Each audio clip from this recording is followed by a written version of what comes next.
जय श्री राम जी। रामचरितमानस अयोध्या कांड में आज हम 284 284 दोहे के आगे चलेंगे। यहाँ तक हमने जाना कि जनक जी आए हैं और आज माता सुनैना जो है उनका मिलन हुआ है माता कौशल्या से और राजा दशरथ की बाकी सभी पत्नियों से। आए हैं, आकर वहां पर राजा को याद भी किया है और भी बहुत सी बातें हैं। और जब बातें हो रही हैं तो कौशल्या जी ने रानी सुनैना जी से कहा है कि मेरा ये संदेश जो है राजा जनक तक अपने हिसाब से पहुंचा देना। जब समय उचित समय देखो तो तब ये, मुझे पता है राजा जनक तो बहुत ज्ञानी है, सूझवान है, पर फिर भी जे मेरा संदेश उन तक पहुंचा देना। क्या संदेश दिया कौशल्या जी ने कि राम और सीता तो वन में जाएंगे ही, मुझे सोच पड़ी हुई है भरत की। तो अगर कहने का तो यही अर्थ था कि जो राजा कहेंगे वही बात मानी जाएगी। तो मुझे तो यही डर है भरत का कि उसका राम से इतना स्नेह है, वो राम के बिना कैसे रहेगा। तो ये मेरी बात, ये मेरी सोच आप राजा जनक तक पहुंचा देना, क्योंकि अब ईश्वर के बाद राजा जनक ही हमारे सहायक हैं। और आगे चलते हैं, आगे क्या उत्तर माता सुनैना जी देती हैं। हाँ जी आशीष पढ़िए। प्रिय परिजन ही मिली बैठी, सॉरी, बेगी पाऊ धार थलही, कह स्नेह सति भाई, हमरे तो अब ईस गति, के मिथिलेश सहाय, सियावर राम जय जय राम। लखि स्नेह सुनि बचन विनीता, जनक प्रियाय गह पाए पुनीता। देवी उचित असी विनय तुम्हारी, दशरथ धरनी राम महतारी। प्रभु अपने नीचहु आदरही, अग्नि धूम गिरि सिर तिनु धरही। सेवक राव करम मन बानी, सदा सहाय महेशु भवानी। रौरे अंग जोग जग को है, दीपक दीप सहाय की दिन कर सो है। राम जाई बन कर सुर काजू, अचल अवधपुर करि हहि राजू। अमर नाग नर राम बाहुबल, सुख बसी हहि अपने अपने थल। यह सब जाग बलिक कही राखा, देवी न होई मुधा मुनि भाषा। हस कही पग परिप्रेम अति, सिय हित विनय सुनाई। सिय समेत सिय मातु तब, चली सुआय सुपाय। सियावर राम जय जय राम, मेरे प्रभु राम जय जय राम। अब यहाँ पर क्या कहती हैं, जब कहा है ना माता कौशल्या ने कि जनक जी ही हमारे सहायक हैं, तो कौशल्या जी का जब प्रेम देखा है, उनके विनम्र वचन सुने हैं, तो जनक जी की पत्नी सुनैना जी ने माता कौशल्या के चरण पकड़ लिए और कहा है कि आप राजा दशरथ की रानी और श्री राम की माता, तभी तो इतनी नम्र है। ऐसी नम्रता आप में ही हो सकती है। आप तो छोटों का भी, नीच जनों का भी आदर करती, अग्नि धुएं को और पर्वत तृण को अपने सिर पर धारण करते हैं, वैसे ही आप हमें आदर दे रही हैं। और आपने जो ये कहा है कि राजा जनक आपके सहायक, हम तो, राजा तो कर्म मन और वाणी से आपके सेवक हैं, हमारे सहायक तो श्री महादेव और पार्वती जी हैं। जब विनय पूर्वक उनके सुने हैं ना बात, तो वैसा ही उत्तर उन्होंने कौशल्या जी को दिया है।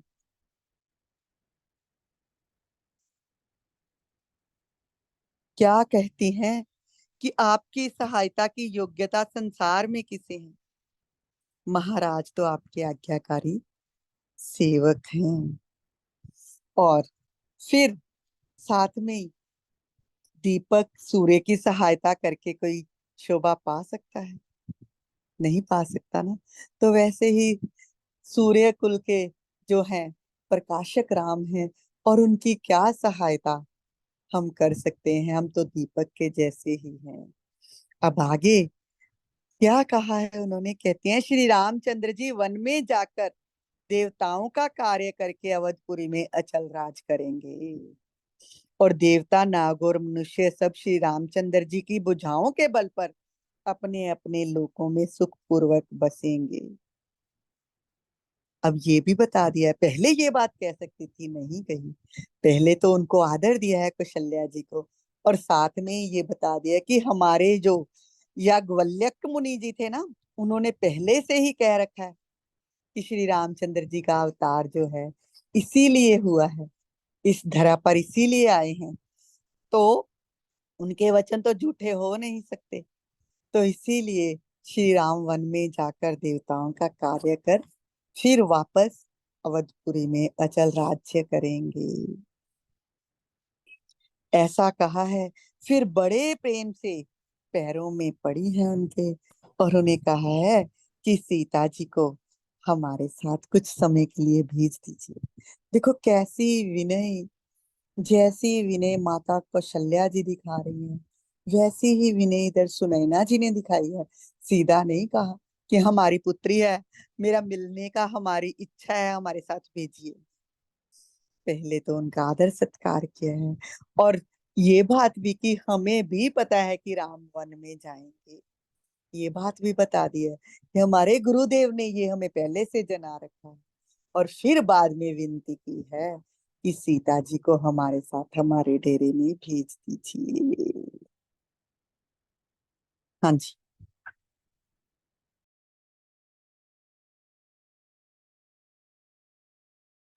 आशु जी म्यूट हैं आप। जय जय श्री राम, जय सिया राम, जय जय सिया सिया राम, जय सिया राम, जय जय सिया राम। राम।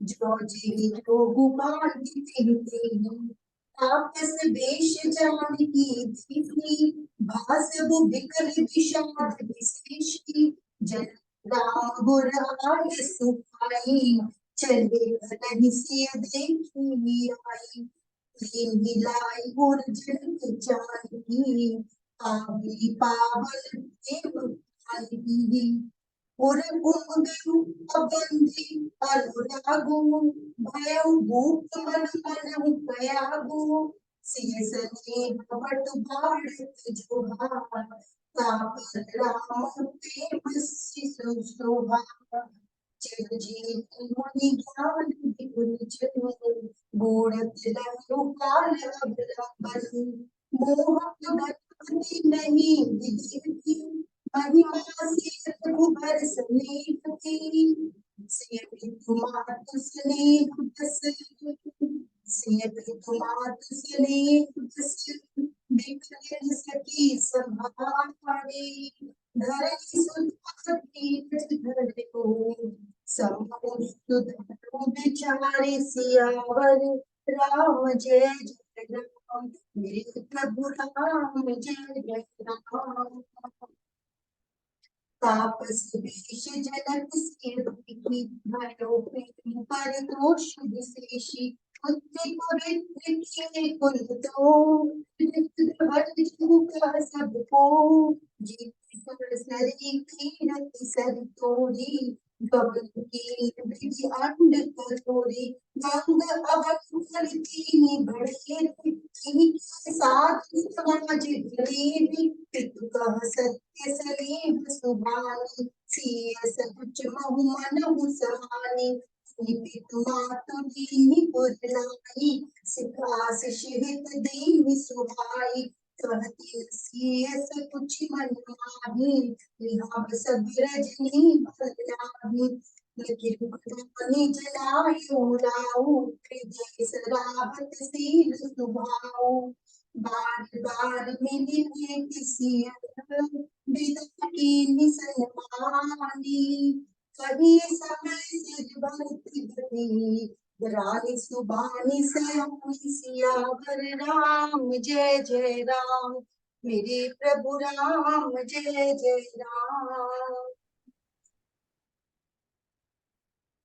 जब विनती की है सुनैना जी ने सीता जी को साथ भेजने के लिए, तो माता सीता जी जो हैं, उन्हें आज्ञा मिली है जाने की, तो वो चल दी हैं अपनी माता के साथ डेरे की ओर।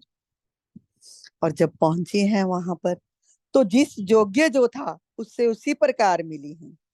और जब जानकी को ऐसे देखा है ना, जनक की प्रिय पुत्री जानकी, उसको तपस्विनी के वेश में देखा है वहां पर सबने, तो सब शोक से व्याकुल हो गए।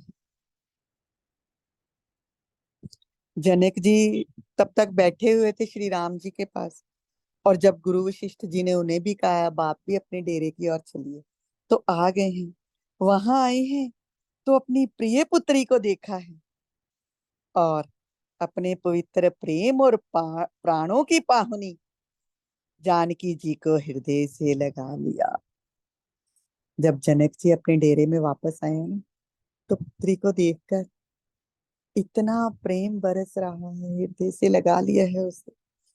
उनके हृदय में प्रेम का समुद्र उमड़ पड़ा, और राजा का मन मानो प्रयाग हो गया, जिसमें उस समुद्र के अंदर उन्होंने सीता जी के स्नेह रूपी अक्षय वट को बढ़ते हुए देखा। और उस अक्षय वट पर क्या था? श्री राम जी का प्रेम रूपी बालक सुशोभित हो रहा, कि सीता के हृदय में कैसा राम के प्रति प्रेम, ये देखकर राजा जनक जो हैं और भी प्रसन्न हो रहे हैं। और जनक जी जैसे जो हैं, वो भी व्याकुल होकर, क्योंकि अपनी पुत्री को जब इस रूप में देखा है तो थोड़े से व्याकुल हुए, पर जब राम के प्रति उसका प्रेम देखा है ना, तो वही सहारा बना है उनको उस व्याकुलता से निकालने का। विदेह राज है, उनकी बुद्धि मोह में मगन नहीं है। अब हम यहाँ कह दें कि जनक जी को तो विदेह बोला है, तो वो कैसे ऐसे मोह में फंस गए? नहीं, ये तो सीताराम के प्रेम की महिमा है, कि ऐसे ज्ञानी को भी विकल कर दिया। प्रेम ऐसी है, प्रेम प्रेम की अवस्था तो ऐसी है कि जो प्रेम में डूब जाए, उसे ही पता है कि ये क्या हालत होती है इंसान की।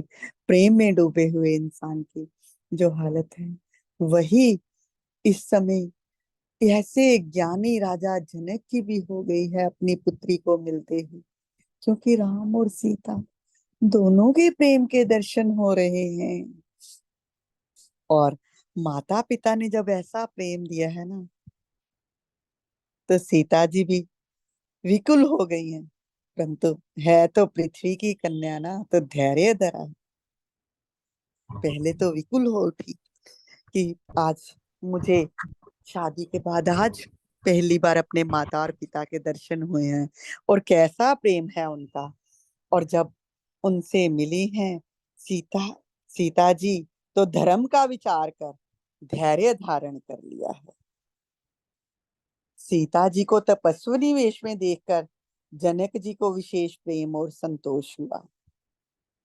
देखा है ना कि तपस्विनी का वेश है, दुख तो थोड़ा विकल तो हुए हैं, परंतु ये भी संतोष हुआ और कहते हैं बेटी, तूने दोनों कुल पवित्र कर दिए, तेरे निर्मल जैसे सारा संसार जो है उज्जवल हो रहा है। और सब हर कोई यही कह रहा है कि सीता ने अपना जो है धर्म निभाया है, और राम के साथ वैसे ही तपस्विनी वेश में चल दी है। तेरी कीर्ति रूपी नदी जो देव नदी गंगा जी को भी जीत कर करोड़ों ब्रह्मांडों में बह चली है। कहते हैं गंगा ने तो हरिद्वार, प्रयागराज और गंगा सागर को ही तीर्थ बनाया है ना, पर तूने जो ये कार्य किया है ना पुत्री, इसके कारण संत समाज रूपी तीर्थ स्थान बना दिए हैं। और जब भी कोई नाम आएगा तो सीता का नाम ऐसा ही आएगा। पिता जनक जी ने तो स्नेह से सच्ची सुंदर वाणी कही, कहा है ना ये बातें। तो सीता जी तो सकुचा गई हैं, संकोच आ गया कि देखो कैसी प्रशंसा मेरी मेरे पिताजी कर रहे हैं, और संकोच में समा गई हैं। तो फिर से पिता ने माता ने उसे अपने हृदय से लगा लिया है और सुंदर सीख दी है, आशीष दी है। सीता जी कहती नहीं है कुछ भी, पर ये एक बात मन में आ रही है कि ये तो राज का डेरा है, राजा का डेरा है, तो मैं तो तपस्विनी हूँ, तो राजा के डेरे में रात कैसे बिताऊं, है ना। मैं तो यहाँ पर मेरी सासू माताएं भी हैं, सभी की सभी, तो मैं उनकी सेवा छोड़कर कैसे अपने माता पिता के घर में, इनके डेरे में रह सकती हूँ। जब ये उनकी सच्चाहट देखी है तो माता तो जान जाती है कि पुत्री के हृदय में क्या है। तो रानी सुनैना ने पुत्री के हृदय की बात समझकर राजा जनक जी से कहा है कि अब सीता को वापस जाना चाहिए अपनी सासू माताओं के पास। तब दोनों ने अपने हृदय में सीता जी के शील और स्वभाव की सराहना की है और सीता को विदा कर दिया है।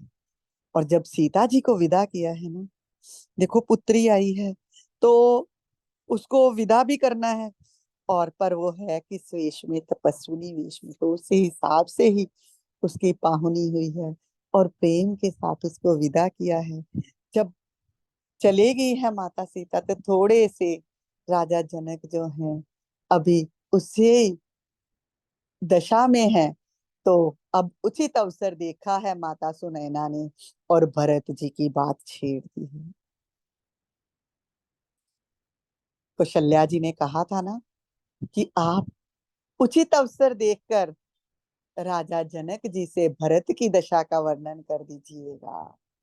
तो अब देखा है कि अब थोड़ा सा राजा प्रसन्न भी हैं अपनी पुत्री को देखकर, और कैसे पुत्री की गुणों की प्रशंसा भी कर रहे हैं, उसके पाति पतिव्रत धर्म की प्रशंसा कर रहे हैं।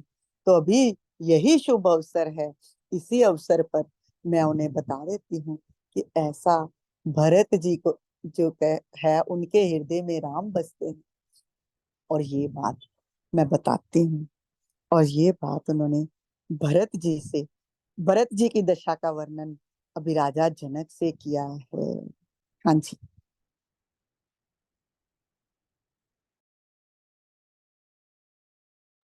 जय सिया राम, जय जय सिया राम, जय सिया राम, जय जय सिया राम। सुनि भूपाल भरत व्यवहारु, सोन सुगंध सुदास सिसारु। मुदे सजल नयन पुलकेतन, सुज सुसराहन लगे मुदित मन। सावधान सुन सुमुखी सुलोचनी, भरत कथा भव बंध विमोचनी। धर्मराज नय ब्रह्म विचारु, इहा जथामति मोर प्रचारु। सोमति मोरि भरत महिमाही, कहे काह छलि छुअति न छाही। विधि गणपति अहिपति शिव सारद, कवि कोविद बुध बुद्धि विसारद। भरत चरित कीरति कर तूती, धर्मशील गुण विमल विभूति। समुझत सुनत सुखद सब काहू, सुचि सुर सरी रुचि निधर सुदाहू। निरवधि गुण निरुपम पुरुष, भरतु भरत सम जानी। कहे सुमेरु की सेर सम, कवि कुलमति सकुचानी। सियावर राम जय जय राम, मेरे प्रभु राम जय जय राम। अगम सबहि बरनत बर बरनी, जिमि जलहीन मीन गमु धरनी। भरत अमित महिमा सुनुरानी, जानहि राम न सकहि बखानी। बरनिस प्रेम भरत अनुभाऊ, तेजिय की रुचि लखि कहराऊ। बहु रही लखनु भरत बन जाही, सब कर भल सबके मन माही। देवी परंतु भरत रघुबर की, प्रीति प्रतीति जाय नहीं तर की। भरतु अवधि स्नेह ममता की, यद्यपि राम सीम समता की। परमारथ स्वारथ सुख सारे, भरत न सपने मन निहारे। साधन सिद्धि राम पगने हूँ, मोहि लखी परत भरत मत एहू। भोरेउ भरत न पेली कहीं, मन सहु राम रजाई। करे न सोचु सनेह बस, कहु भूप बल खाई। बिल खाई सियावर राम जय जय राम। राम भरत गुण गणत प्रीति, निसि दंपत ही पलक सम बीती। राम समाज प्रात जुग जागे, नाई नाई सुर पूजन लागे। गे नहाई गुर पहिर घुराई, बंदी चरण बोले रुख पाई। नाथ भरत पुरजन महतारी, शोक बिकल बनवास दुखारी। सहित समाज राउ मिथिलेसु, बहुत दिवस भय सहत कलेसु। उचित होई सोई कीजिए नाथा, हित सब ही कर रे हाथा। अस कही हति सकुचे रघुराऊ, मुनि कुल केल किसील सुभाऊ। तुम बिन राम सकल सुख साजा, नरक सरिस दुहुराज समाजा। प्राण प्राण के जीव सुख के सुख राम। तुम तजितात सुहात गृह, जिनी तिनी विधि बाम। यावर राम जय जय राम, हे मन बसियो सीताराम। जब चतुर रानी ने समय पाकर राजा से सुंदर वाणी में भरत जी की दशा का वर्णन किया है, तो भरत जी की दशा सुनते ही राजा जो है ना, प्रेम विह्वल हो गए और प्रेम अश्रुओं से भरे हुए नेत्रों को मूंद लिया। ऐसा लग रहा है जैसे वो भरत जी के प्रेम में मानो ध्यानस्थ हो गए, शरीर से पुलकित हो गए, मन में अदंतित आनंदित होकर भरत जी के सुंदर जश की सराहना करने लगे। सोने में सुगंध और समुंदर से निकली हुई सुधा में चंद्रमा के सार अमृत के समान ही है ये भरत जी का व्यवहार। देखो, सोने को जितना भी कसौटी पे कसो वो और ज्यादा निखरता जाता है, और सुगंध जो है फूलों से निकलती है। तो वैसा ही भरत जी के बारे में कि इनका तो ऐ, ऐसा प्रेम है, ऐसा प्रेम है राम के साथ कि नाम आते ही प्रेम में डूब गए हैं राजा। और भरत जी के सुंदर यश की सराहना करते हुए क्या कहते हैं, हे सुंदर मुख वाली, हे सुंदर नयनों वाली, सावधान होकर सुनो। सुलोचनी, दिव्य दृष्टि वाली होकर सुनो। सुलोचनी मतलब दिव्य दृष्टि वाली होकर सुनो। अपनी दिव्य दृष्टि को जागृत करो और सुनो कि भरत जी की कथा तो संसार के बंधन से छुड़ाने वाली। भरत के तो तीनों ही गुण हैं, तीनों विषयों में वो क्या कह सकते हैं, उनके बारे में क्या कहें। धर्म, राजनीति, ब्रह्म विचार, हर चीज में वो ढूंगे हैं, गुड़े हुए हैं भरत जी। और मेरी तो बुद्धि बहुत थोड़ी है, मैं अपनी बुद्धि के अनुसार ही उनके गुणों को जानता हूँ। राजा जनक जी के जो गुरु थे ना, जागवल्यक जी, उन्होंने पहले से ये सब कथाएं राजा जनक को सुना रखी हैं। और यही बात अब राजा जनक की पत्नी सुलोचना ने भी वहां पर कही है, सुनैना जी ने वहां पर कही है कौशल्या जी को। पीछे अब हमने पिछली चौपाई में पढ़ा ना, सुनैना जी ने जब कहा है कौशल्या जी को कि हमने ये सुन रखा है कि राम जाएंगे वन में और फिर आकर बहुत समय तक जो है राज भोगेंगे, अवधपुरी का राज भोगेंगे। तो यहाँ पर जनक जी कह रहे हैं कि अपने दिव्य दृष्टि को जागृत करके भरत जी का चरित्र जो है स्मरण करो, सुनो। मेरे मेरी बुद्धि जो है ना भरत जी की महिमा का वर्णन नहीं कर सकती, उनकी छाया तक को नहीं छू सकती मेरी बुद्धि। ब्रह्मा जी, गणेश जी, शेष जी, महादेव जी, सरस्वती जी, कवि, ज्ञानी, पंडित और बुद्धि जन भी, जो बुद्धिमान भी इसको चाहे ना, तो वो भी भरत जी का गुणगान नहीं कर सकते। जैसे भरत की में गुण है, उनका गुणगान करने में तो सब असमर्थ हैं। और भरत जी का चरित्र कैसा है? सब किसी को भरत जी के चरित्र, कीर्ति, करनी, धर्मशील गुण और निर्मल ऐश्वर्य समझने में और सुनने में सुख देने वाले, और पवित्रता में गंगा जी का तथा मधुरता में अमृत का भी तिरस्कार करने वाले। क्यों? क्योंकि भरत जी असीम गुण संपन्न हैं, उपमा रहित हैं। भरत जी के समान बस भरत ही है, ऐसा जान। सुमेरु पर्वत को क्या हम कह सकते हैं कि किसी शेर के समान है? सुमेरु पर्वत इतना बड़ा पर्वत है। तो इसीलिए भरत जी की उपमा किसके साथ करें, ये कविराज को भी नहीं सूझ रहा। तुलसीदास जी ने इसीलिए ये लिख दिया है कि मेरी बुद्धि, कवि समाज की बुद्धि भी सकुचा गई है कि भरत जी की उपमा किसके साथ करें। आगे क्या कहते हैं? राजा जनक कहते हैं, हे श्रेष्ठ वर्ण वाली, कि तुम तो सब जानती हो, साथ साथ में माता सुनैना को जना रहे हैं, तुम जानती हो कि भरत जी की महिमा का वर्णन करना सभी के लिए वैसा ही अगम है जैसे पृथ्वी पर जल ना हो तो मछली, मछली तो 1 मिनट के लिए जल के बिना नहीं रह सकती। तो जैसे जल रहित पृथ्वी पर मछली चले, वैसी ही है अगर कोई कहे कि मैं भरत जी की महिमा का गुणगान कर सकता हूँ। ऐसी महिमा है भरत की कि सिर्फ श्री रामचंद्र जी ही जानते हैं भरत को, वही जानते हैं, पर वह भी वर्णन नहीं कर सकते, ऐसी महिमा है भरत।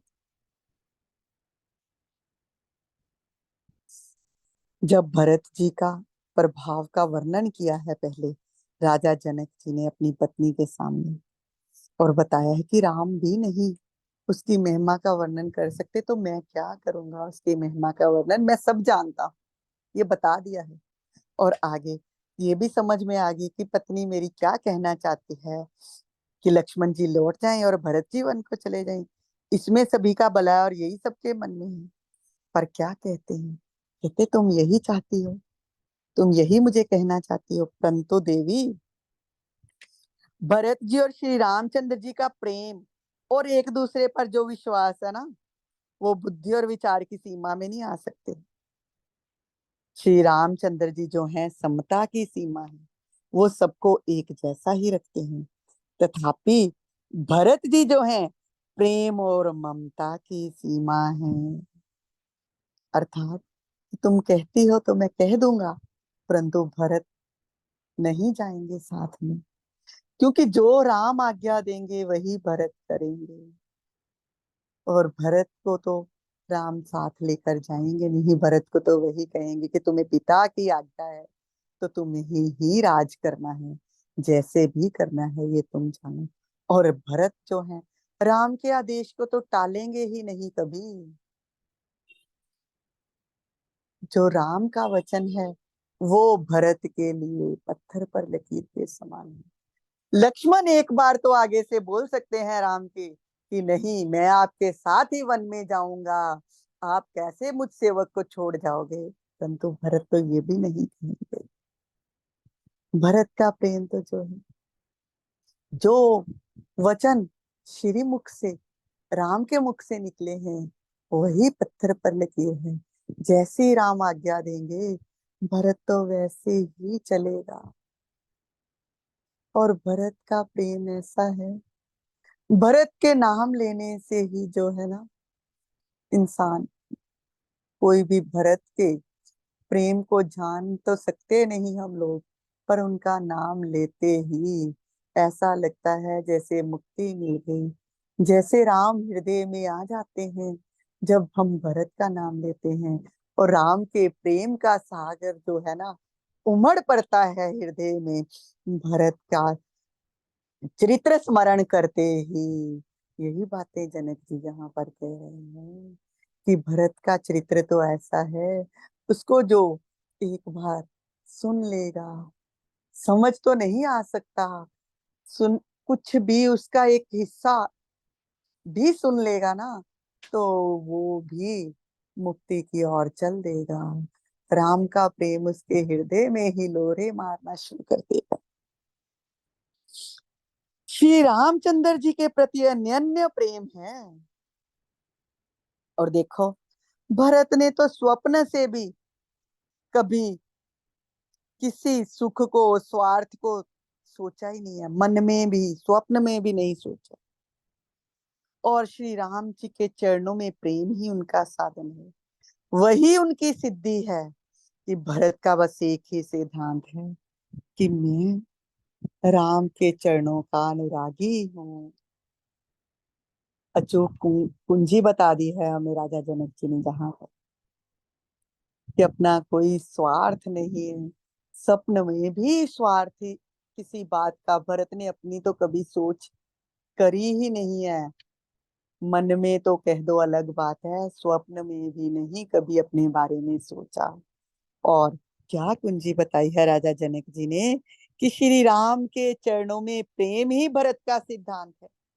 उसके लिए गुरु मात पिता भ्राता बंधु सब राम ही राम, राम ही राम है, राम ही राम है। कि अर्थात भरत और राम जो है, भरत इतना राम का से जुड़ा हुआ है, इतना अनुराग है भरत से कि भरत राममय ही हो गया है। भरत और राम तुम सोचती हो अलग है, वो अलग नहीं है। भरत ही राम है, राम ही भरत है। इतना स्मरण है भरत के हृदय में राम चरणों का। जय श्री राम जी, जय श्री राम। जब राजा ऐसे प्रेम से देखो स्मरण ही कर रहे हैं भरत के प्रेम का, कैसी कुंजी बता दी है कि प्रेम करना है प्रभु से तो भरत के जैसा कर, जिसको राम के अलावा कुछ भी नहीं सूझता है। राम राम राम की ध्वनि हर समय उसके रोम रोम में बसे हुए हैं राम। और जिसके रोम रोम में राम बसे हैं, उसके स्मरण मात्र से ही तुम राममय हो जाओगे। अब राजा ने जब ये सुनाते सुनाते ना प्रेम में गदगद हो गई, बिलख पड़े हैं। और भरत जी कहते हैं, उनको कहते हैं सुनैना जी को, कि भरत जी भूलकर भी श्री रामचंद्र जी की आज्ञा को नहीं टालेंगे तो चिंता मत करो। अगर राम ने कह दिया ना, भरत जाओ 14 वर्ष के लिए तुम्हें राज्य करना है, तो 14 वर्ष के लिए राम का वियोग सहते हुए भी अपने प्राणों को वो अपने शरीर में ही संभाल कर रखेंगे। भरत ऐसा अनुरागी है राम का कि जो राम ने कह दिया वो वचन सत्य नहीं होंगे। और ऐसे ही बस प्रेम पूर्वक उनके श्री राम जी और भरत के गुणों की ही गन कहते सुनते बात, पति पत्नी जो हैं पूरी रात वही चर्चा करते रहे। और रात पलक के समान ही बीत गई। जब हम किसी प्रेमी की बात करते हैं ना, तो पता ही नहीं चलता, समय ऐसे भागता है कि कितना समय हो गया पता ही नहीं चला। तो प्रातः काल हो गई, राज समाज जागे हैं, नहाकर देवताओं की पूजा करने लगे। देखो बार बार बार बार तुलसीदास जी जो हैं हमें दिनचर्या बता रहे हैं कैसी होनी चाहिए। सुबह उठो, प्रातः काल नहाओ, उसके बाद प्रभु का नाम सिमरन करो। श्री रघुनाथ जी गए हैं स्नान करके, अपने गुरु के पास चरणों की वंदना की है। और अब देखा है कि गुरु प्रसन्न है, कैसा रुख है। बता रहे हैं, देखो तो हर चीज रामायण में बताई कि किसी से कोई विनती करनी है, किसी से कुछ कहना है, तो पहले देखो उसका रुख कैसा है। तो गुरुदेव का रुख देखा है कि ठीक है, मेरी बात सुन सकते हैं, समझेंगे, प्रसन्न हैं गुरुदेव। तो उनसे कहते हैं, हे नाथ, भरत, अवधपुर वासी और माताएं सब शोक से व्याकुल हैं और वनवास से दुखी हैं। और मिथिलापति राजा जनक जी भी यहाँ पर हैं, और उन्हें भी अपने समाज सहित ये सारे वन के कलेश सहते हुए बहुत दिन हो गए। इसीलिए हे नाथ, जो उचित हो वही कीजिए, आप ही के हाथ सभी का हित है। ऐसा कहकर श्री रघुनाथ जी अत्यंत ही सकुचा गए। क्यों सकुचाए हैं?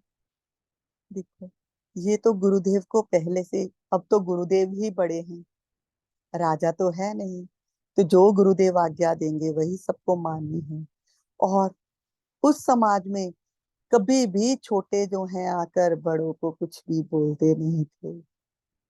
और राम इसीलिए से कुछ आ गए कि गुरुदेव, आप तो प्रेम बस हैं, यहाँ पर रुके हुए हैं, पर अब मुझे आपको याद दिलाना पड़ रहा है कि वन में रह रहे हैं सबके सब लोग, और राज्य को वापस लौट जाना चाहिए सबको। और किस ढंग से, कैसे प्रेम से, आनंद से, कैसे अपने बिल्कुल विनती के जैसे कहा है ना, तो उनकी विनती सुनी है ना, तो उनका शील स्वभाव देखा है। तो वशिष्ठ जी जो है प्रेम से पुलकित हो गई। तो आगे अब खुलकर बात कह ही दी है कि राम, अब तो खुलकर ही तुम्हें कहता हूँ सब कुछ। क्या कहा गुरुदेव ने? गुरुदेव कहते हैं, तुम्हारे बिना तो संपूर्ण सुखों के साज, जो राज समाजों को भी नरक के समान है। कि अर्थात कि राम, तुम तो कह रहे हो ना कि यहाँ पर हम दुखी हैं, यहाँ हम प्रसन्न हैं। क्यों प्रसन्न है? तुम यहाँ पर हो। तुम्हारे बिना क्या अवध और क्या मिथिला, वो नरक के ही समान है। हे राम, तुम प्राणों के भी प्राण, आत्माओं के भी आत्मा और सुख के भी सुख हो। तुम्हें छोड़कर जिसे घर सहाता है, वो तो उसके विपरीत समझ लो विधाता है। जो राम के बिना कहीं रहने में प्रसन्न है, वो तो विधाता भी उसके अनुकूल ही है। अब अवसर पाकर गुरुदेव ने भी अपनी बात रख दी है। जब राम ने कहा है कि यहाँ पर क्लेश क्यों काट रहे हैं, अब आप लोग वापस जाइए। और आगे इससे कल पढ़ेंगे, जानते हैं क्या गुरुदेव कहते हैं, और कैसे राजा जनक जी आकर इस सारे मसले को सुलझाकर कैसे राम जाते हैं वन में, और भरत जी वापस अयोध्या लौटते हैं। क्योंकि राजा जनक के गुरुदेव याज्ञवल्क्य जी ने पहले से उन्हें सब कथाएं सुनाई हैं। जब सीता माता भी आई थी ना वन में, जब राम ने उन्हें कहा था, सीते तुम यहीं रुको, तो सीता जी ने तब राम से यही कहा था। जब जब राम वन में गए हैं, तब तब सीता साथ थी। क्योंकि ये कथाएं सुन रखी हैं उन लोगों ने पहले से अपने गुरु के मुख से। जय श्री राम जी। आज यहीं तक, कल देखेंगे गुरुदेव क्या क्या कहते हैं, राम की वाणी सुनने के बाद कैसे उत्तर देते हैं राम। जय श्री राम जी, जय श्री राम। श्री राम जय राम, जय जय राम। श्री राम जय राम, जय जय राम।